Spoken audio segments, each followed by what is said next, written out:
Selamat malam Bapak Ibu, selamat berjumpa kembali dalam acara Renungan Malam GKJ Semarang Timur. Sebelum bersama kita mendengarkan sabda Tuhan, mari kita berdoa.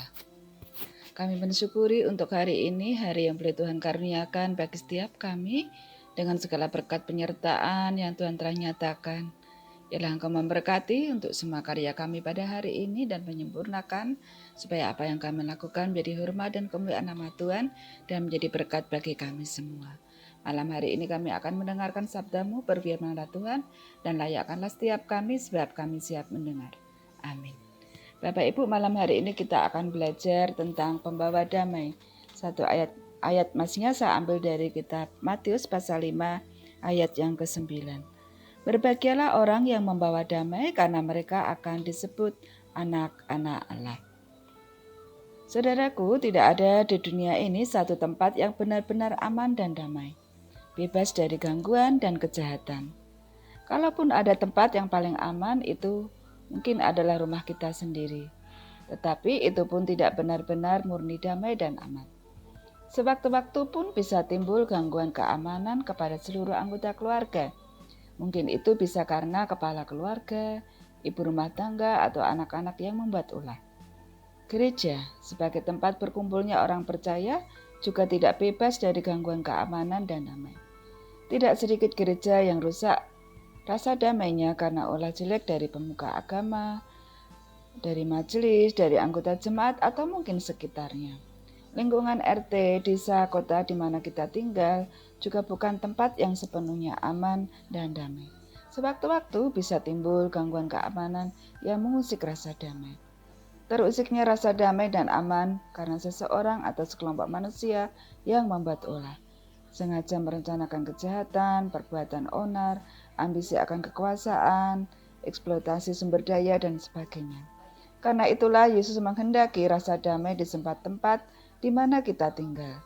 Dan itu akan tercipta jika setiap kita hadir untuk membawa damai di mana saja.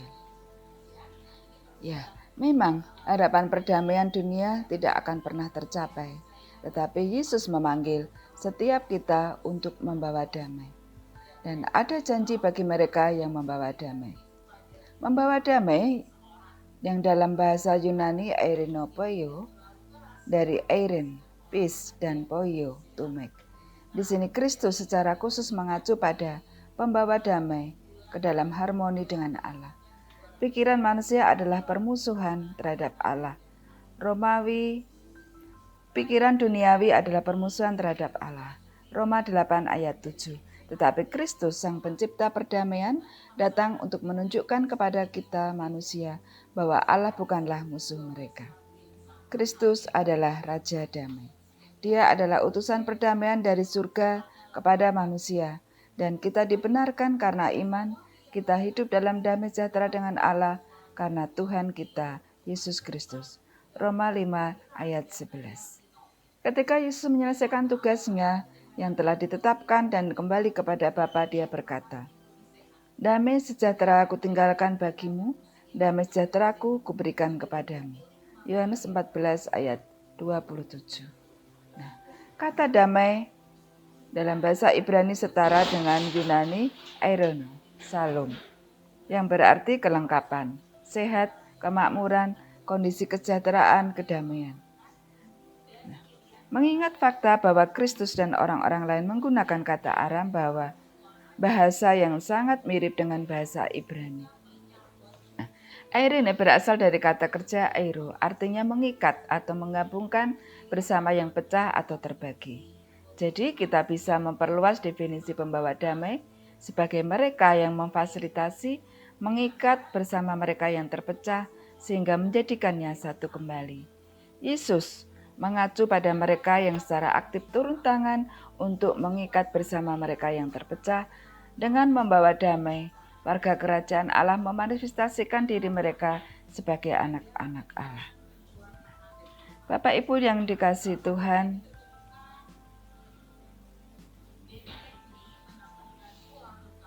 berdamai dengan Tuhan berarti kita tidak ada dosa, tidak ada kesalahan, tidak ada penghukuman yang memisahkan kita. Dan perdamaian dengan Tuhan itu hanya mungkin melalui Yesus Kristus.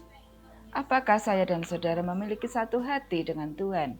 Jika demikian, kita memenuhi syarat untuk diutus sebagai pembawa damainya.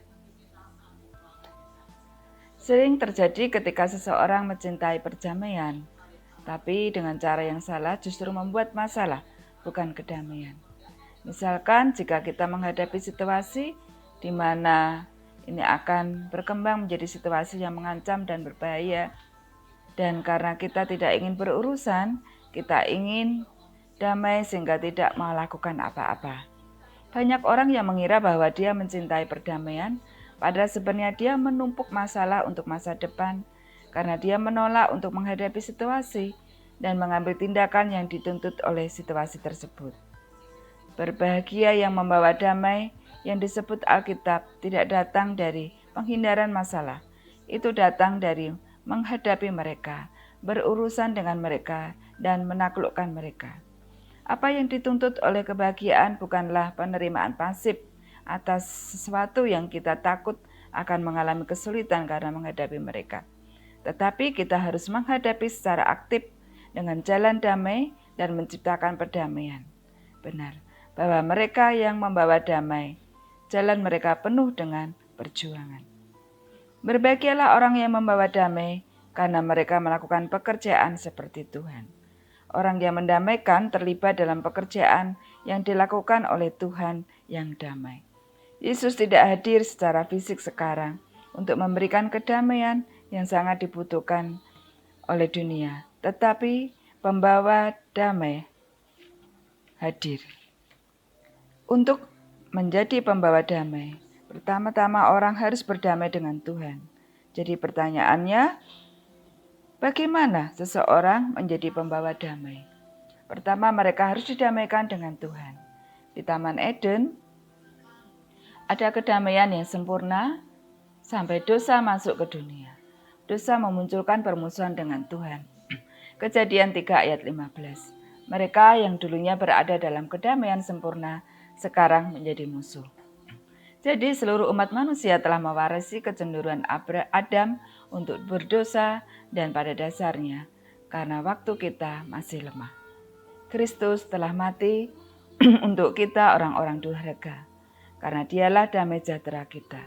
Singkatnya, umat manusia yang berdosa membutuhkan rekonsiliasi dan Tuhanlah yang berusaha untuk mendamaikan manusia dengan dirinya sendiri. Ketika manusia menjauh dari Tuhan karena dosanya, Tuhan dalam kasih-Nya bergerak menuju manusia untuk membawanya kembali kepada dirinya. Kristus adalah model bagi kita sebagai Raja Damai. Dia adalah pembawa damai yang agung. Jadi, kita ingin membawa damai, kita harus berdamai dengan Tuhan dan pergi membawa damai bagi dunia ini dan menjadi damai itu sendiri. Kehadiran kita baik di rumah, di lingkungan masyarakat, di gereja, di kota, lingkungan di mana kita tinggal akan menjadi pembawa damai, bahkan menjadi damai itu sendiri.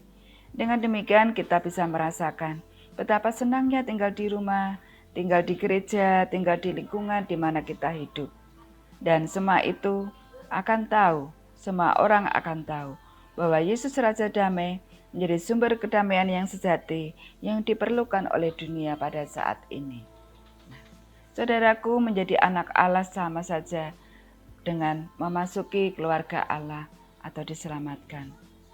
Pahala bagi pembawa damai adalah bahwa mereka diakui sebagai anak-anak Allah yang sejati.